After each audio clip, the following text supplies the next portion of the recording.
Muito bem, vamos conversar com ele agora? Rodrigo Constantino? Então, diretamente... Aí, ó, está aí o nosso querido Rodrigo Constantino, diretamente dos Estados Unidos. Quem vai fazer a primeira pergunta? Vamos lá para a treta da semana que o Marinho sabe e participa, que é a treta da chapa tênis. Parece que não tem... Segue o líder. Quem que é o líder? Ninguém chamou a responsa. Fizeram lives que todo mundo ficou bem confuso. Luciano Huck com Haddad, com Dória lá, que teve lá de Harvard.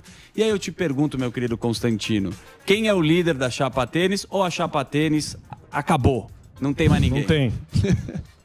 Zuckerman, na verdade eu estou acompanhando, né, com uma certa atenção e curiosidade, o nível de desespero desses que falam em terceira via. Hoje tem mais matéria na Folha e tudo, aí puxam o Joaquim Barbosa, estão fazendo uma mistura tão grande, né, o Joaquim Barbosa com o Danilo Gentili, com o apoio do Moro, que tem o Huck, o Mandetta, o Dória...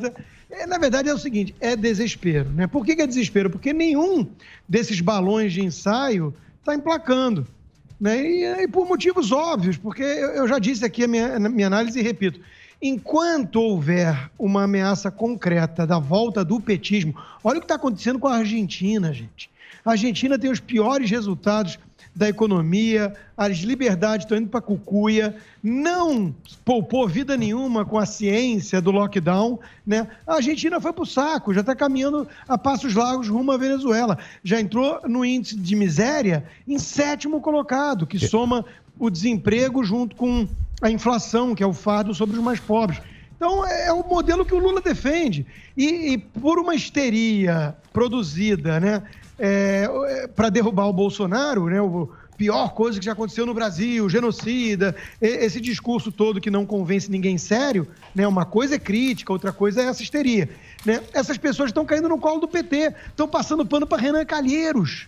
Renan Calheiros, a turma está passando pano. Então, o povo percebe, não é trouxa. Enquanto houver essa ameaça concreta da volta do PT, a turma vai olhar quem é que é a antípoda do PT mesmo. Quem é que bate de frente com o Lula sem conversinha? Né? Não é o Dória, não é o Mandetta, não é o Rodrigo Maia, que já está falando, não, a volta do Lula é boa para o debate político. Olha o nível.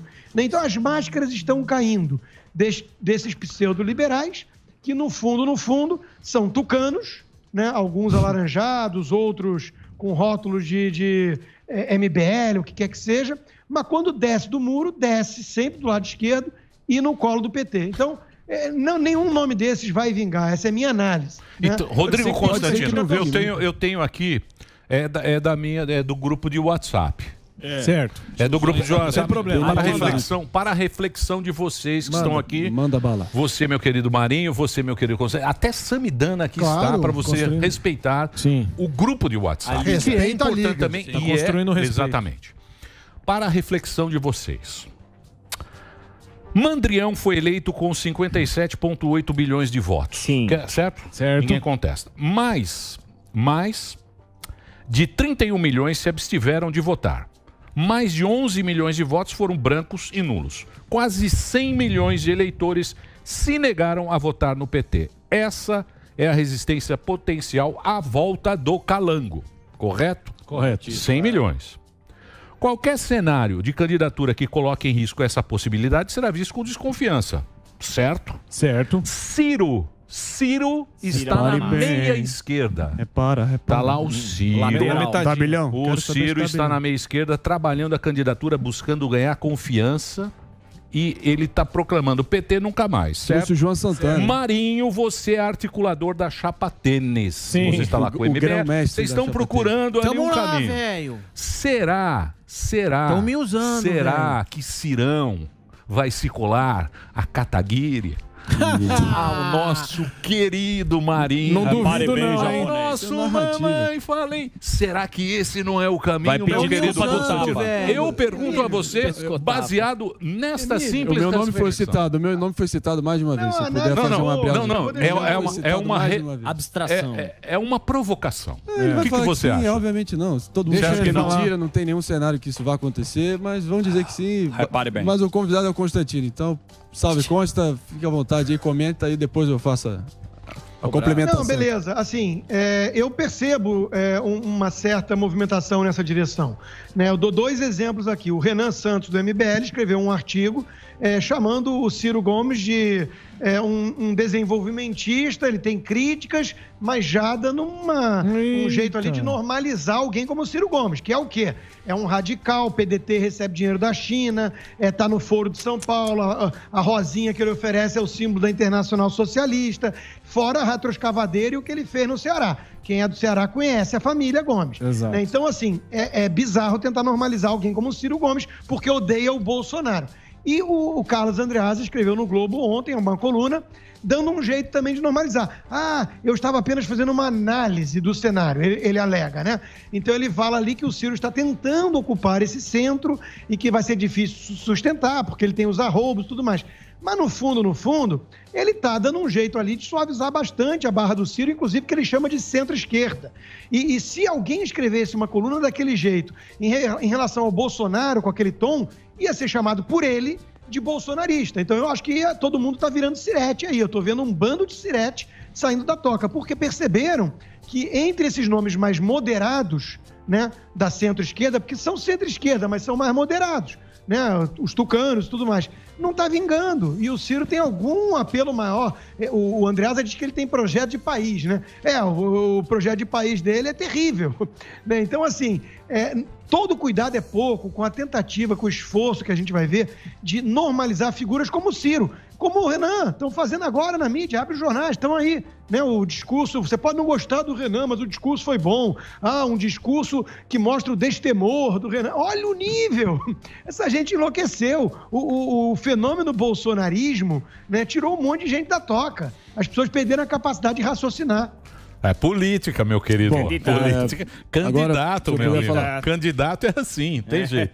Vai lá, Marinho. O Ninho Tucano, de fato, está completamente descoordenado. Falando de Tasso Gereissati nessa altura, é uma brincadeira de mau gosto. Eles estão querendo entender se eles vão perder de 5%, 3% ou 1% se continuar nessa toada. Então, sei lá, parece que é síndrome de Estocolmo, é amor bandido, gostam de tomar porrada do eleitorado, não sei por que eles ainda estão cogitando isso. Bom, em relação ao Ciro, de fato tem um retrospecto que vai para além do nacional desenvolvimentismo, alguns afagos assim bem reprováveis, né, intoleráveis em relação à Venezuela, tentando relativizar o regime Maduro de modo geral, uma proximidade bem duvidosa, para dizer o mínimo, em relação ao regime chinês.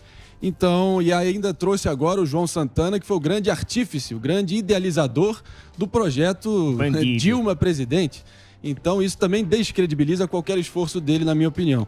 Em relação a Renan Calheiros, no meu vídeo ontem, de título Lockdown do Bom Senso, eu disse, da mesma forma que Jair Bolsonaro conseguiu, através do seu prestígio da cadeira presidencial, juros de pai para filho no Banco de Brasília na compra da mansão de 6 milhões, isso aí é uma CPI de pai para filho. A presença do Renan Calheiros descredibiliza também um esforço legítimo de fazer uma apuração, uma depuração, uma devassa e um pente fino para entender doa quem doer, quem se omitiu e quem foi negligente de forma criminosa ao longo da pandemia. Posto isso, eu queria dizer o seguinte, Consta, o que pega para mim em relação ao Bolsonaro nesse momento, eu sempre vou ter que remeter a lista de traições, a começar pelo item 1, limitação à delação premiada. Quem foram os maiores beneficiados disso recentemente? Tucanos leprosos. Jair Bolsonaro é o melhor amigo dos tucanos leprosos da velha guarda. Aécio Neves, José Serra, várias colaborações premiadas recentes caíram efeito, perderam efeito, exatamente por esse tipo de sanção que amplia a impunidade. Então, a minha única crítica, com total respeito aqui a você, Constância, que você sabe que eu tenho, é que talvez de vez em quando você generaliza um pouco demais e coloca muita gente no mesmo balaio sem distinção. Mas, de qualquer forma, fazendo uma pergunta objetiva. André, eu estou vendo uma concertação. Eu estou vendo uma concertação antibolsonarista mostrando algum nível de coesão até. Agora, vamos lá, você trouxe o Tasso Gereissati, né? O grande erro da análise deles é chamado de Biden brasileiro. Que eles esquecem que aqui nos Estados Unidos são 2 partidos. Então, quando eles eliminaram o PT dentro do partido, que era o Bernie Sanders, aí só restou, junto com a máquina e todo o establishment e mídia, fora os dezenas de milhões de votos por correio, só restou o Biden para quem era anti-Trump. No Brasil tem o Lula, então esquece o Biden. Não tem. O Biden brasileiro não tem chance. Concordo com o Bolsonaro. Estão discutindo se vai ser 1, 3 ou 5 pontos. O Ciro, estamos de acordo, então, em relação a isso, né? Agora, veja, as traições do Bolsonaro, existe aqui uma margem muito mais ampla em relação a essa postura binária de se você reconhece virtudes no governo, você é um gado bolsonarista, que nem muitos dos seus colegas adotam essa narrativa. Eu sei que você quer sempre a defesa do CPF, mas a verdade é a seguinte... Veja, governar é difícil, ter governabilidade no Brasil é complicado e por aí vai. Eu dou um exemplo, o Salim Matar, que saiu do governo e foi uma perda, né? Ele publicou agora, ainda há pouco, no Twitter dele: novamente a esquerda retrógrada e corporativista está tentando manter os seus privilégios. O PT entrou com uma representação no TCU para barrar a privatização da Eletrobras, né? Então, assim, eu ainda brinquei, não diga isso, Salim. Você não percebeu que os nossos amigos liberais, entre aspas, estão cada vez mais próximos desse PT, porque o Bolsonaro e o Paulo Guedes traíram a agenda, não privatizaram tudo, não cumpriram todas as promessas? Então, assim, André, críticas são legítimas em relação à questão ética, em relação à pauta de reformas, em relação a um monte de coisas. Decepção com o governo Bolsonaro é absolutamente legítimo. Existe uma margem aqui de concordância que não é desprezível. O meu problema não é com a crítica, não é com o sujeito que está decepcionado, não é com o sujeito até mesmo que gostaria de fato de um outro caminho, uma terceira via. Não é esse meu problema. O meu problema é o nível de demagogia, de sensacionalismo que chegou essa turma por projeto de poder ou sei lá o quê, que demoniza Bolsonaro, que trata o cara como responsável por cada morte, que está passando pano para Renan, para Freixo, para PSOL e companhia para demonizar o Bolsonaro. Isso aí é um desserviço ao Brasil. Quem está fazendo isso está brincando com fogo. O sujeito aí, como é que o Emílio chamou lá? O Calango. Né? O Calango. Pode voltar ao poder. O Calango vai voltar, hein? O Brasil corre risco de virar Argentina e vocês estão brincando, vocês que eu digo, essa postura anti-bolsonarista histérica. Está brincando com fogo. Entendeu? Me decepcionou na causa ética. Sim, aí por isso nós vamos contribuir com a volta do PT? Então tem alguma coisa muito estranha acontecendo. Mas dá no mesmo, em muitos sentidos. Essa é a questão, cara. Eu quero saber o seguinte... Duas militâncias rápidas sectárias que tentam, com a máquina de moer reputação. Começando. O desmonte absoluto, o desprezo da Lava Jato e o combate à corrupção efetivo. Terceiro, esse culto messiânico ao líder religioso, que como se fosse uma apropriação indébita do discurso religioso messiânico. É a mesma coisa, cara. Então é só troca a cor. Eles estavam achacando jornalista em Belém agora, ô Constantino. Perderam a linha. Pelo amor de Deus, o que o governo fez de fato contra a mídia, contra a liberdade de expressão da mídia. O cara é chamado de genocida, jornalista vai na Folha desejar a morte do presidente. É o STF que lançou mão da Lei de Segurança Nacional para prender jornalista e a mídia em silêncio. Exatamente. Não, André, isso não. Isso é narrativa já. Não é narrativa, isso é um dado objetivo da realidade que aconteceu essa semana, inclusive. Militantes bolsonaristas já achacando jornalistas em Belém. Mas tudo bem. Achacando é o quê? Deixa eu falar. Marinho, você não vai interromper mais o coisa. Ele não vai interromper do MBL. Porque você está interrompendo, interrompendo a fala. Você vai e faz como todo mundo faz aqui. Todo mundo faz aqui, faz a sua pergunta, o cara fala e aí você fala no seu tempo. Você não vai mais interromper, por gentileza. Pode concluir. Então você faça a pergunta e ele conclui. Então você não interrompa mais. Então já está compreendido. Então beleza. Alguém mais tem pergunta? Esse governo é o sinal trocado do PT e que vai atrás de adversários e tudo mais. É uma narrativa, André, na minha opinião. Né? Eu concordo com todo o seu a abertura, eu abre alas aí descrevendo o movimento globalista. De fato, eu acredito que está em curso exatamente forças, fluxos dessa situação, nesse movimento, nessa direção. Mas, novamente, o discurso não encontra eco na realidade, na prática. Na primeira semana de Marcelo Queiroga à frente do Ministério da Saúde, ele pede a bênção da OMS e da Organização Pan-Americana de Saúde, a OPAS, para fazer um acordo de aquisição de vacina, inclusive usar locais assim de testagem animal. Além disso, depois disso, Ernesto Araújo teve que aceitar também o acordo com o consórcio COVAX Facility, apesar de ter negado 2 vezes 212 milhões de doses. Bom, isso só mostra a força dos nossos adversários, André. Não, é complicado mesmo, mas também não vem rosnar e bancar o antiglobalista, mas também lá pedir bênção pro Tedros na primeira oportunidade que precisar ajuda dele. É isso, esse é meu ponto. Para além disso, voltando à tua questão anterior, sem interromper, esperando pacientemente a minha hora, o fato consta que também você falou que não teve nenhum achaque à liberdade de expressão pelo governo Bolsonaro. Aí eu te pergunto, e a história do sociólogo Tiago Rodrigues, do Tocantins, que colocou um outdoor dizendo pequi ruído, uma coisa de sem valor, uma coisa sem importância, em relação ao Bolsonaro? A Polícia Federal começou com uma investigação em cima dele, o Ministério Público pediu para encerrar a investigação e o André Mendonça, então ministro da Justiça, pessoalmente, a pedido do presidente, presume-se, foi lá e forçou a reabertura e está achacando e correndo atrás desse cara. Caso do Felipe Neto também. Felipe Neto, a única coisa que tem de bom no Felipe Neto é o fato que ele é botafoguense e bota uma grana lá no nosso time que tá uma desgraça. Mas, para além disso, o fato é ele e o grupo Cala a Boca já morreu dele, 150 pessoas já foram enquadradas na Lei de Segurança Nacional. Ou seja, mais uma incoerência aí que fica flagrante. Eu faço questão de apontar também. Só isso. Eu não gosto dos métodos. Eu entendo que numa guerra, e é uma guerra suja, né, tem muita gente que diz o seguinte, se você quiser bancar o purista, né, a última virgem no bordel, você vai ser massacrado, porque quem lançou mão da Lei de Segurança Nacional? O Supremo. Quem prendeu o jornalista e deputado? Daniel Silveira, você diz. O Supremo. Contra o Daniel Silveira, você diz? E no silêncio... Sim. E o Oswaldo Eustáquio, jornalista. Sim. Sob o silêncio da mídia, das entidades que representam os jornalistas e dos liberais, entre aspas. Né? Então, me parece muito mais uma resposta do tipo, vamos mostrar o absurdo, do que de fato achar que o Felipe Neto vai ter a liberdade dele de falar besteira censurada, porque ele continua, né? E eu sou sempre a favor dos nécios terem total liberdade de expor suas estultices. Por isso que eu sou a favor do Felipe Neto continuar falando as besteiras dele. Agora, eles são os mais autoritários, aplaudem Sleeping Giants, aplaudem o Supremo quando vai lá e prende jornalista ou deputado bolsonarista. E eu já vi uma mãe esquerdei fazendo um post lamentável, dizendo que um caso é um caso, o outro é outro.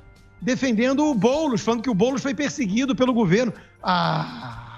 Não, a minha querida mãe me ensinou aos 3 anos de idade. 2 errados não fazem o certo. E não tem que ficar também nessa relativização. Eu quero saber o seguinte... 2 errados não fazem o certo. Deixa eu te falar. Tá bonito o discurso. Tá bem colocado. Cortes bons. Usando cortes do MBL. Sai lá, MBL. Eu quero saber o seguinte... Lançamento do meu novo livro, está disponível agora, hoje. Lançamento. Na livraria do consta.com.br, meu novo livro. E sabe por que eu acho interessante? Isso é um tijolinho, tá? Porra, eu vi. Quantas páginas tem isso aí? São 420 páginas. É porque são sobre os pensadores da liberdade, né? Que eu escolhi, desde clássicos até os atuais, 20 pensadores, alguns mais liberais, libertários, outros mais conservadores. Mas por que eu acho importante isso?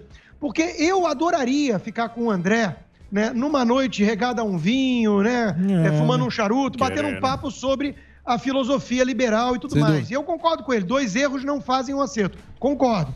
O problema é que quase todo assunto descamba para essa política com P minúsculo, porque nós estamos vivendo um ambiente de guerra. E eu acho que as tias do Zap têm um ensinamento nessa hora, que elas entendem intuitivamente o seguinte, se tem um grupo de bandoleiro que tomou de assalto a cidade... Meu amigo, não é o xerife limpinho que vai afastá-los. Né? Então, o jogo é sujo. Sim, e aí eu adoraria poder debater as nuances das defesas da liberdade, com os princípios, tudo.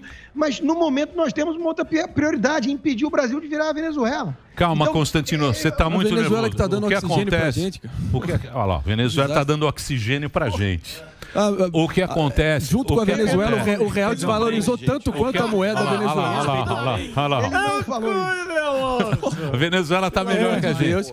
O que acontece é o seguinte... Não falou isso. Falou. Falei. Pega lá nos quartos. O que acontece... Consta. O real desvalorizou tanto quanto a moeda venezuelana. Pronto, acabou. O que aconteceu, na verdade, é o seguinte. O Barba fez assim, ó. O Barba fez isso. Naquele negócio que a gente está aqui, os bonitinhos, agora os bonitinhos chegaram. O Barba quebrou o esquema. Consta, obrigado, Mané, que eu tô sem tempo mesmo. Claro, Tchau, perdão pela interrupção aí. Até semana que vem. Senão eu ficava a tarde inteira batendo papo com vocês.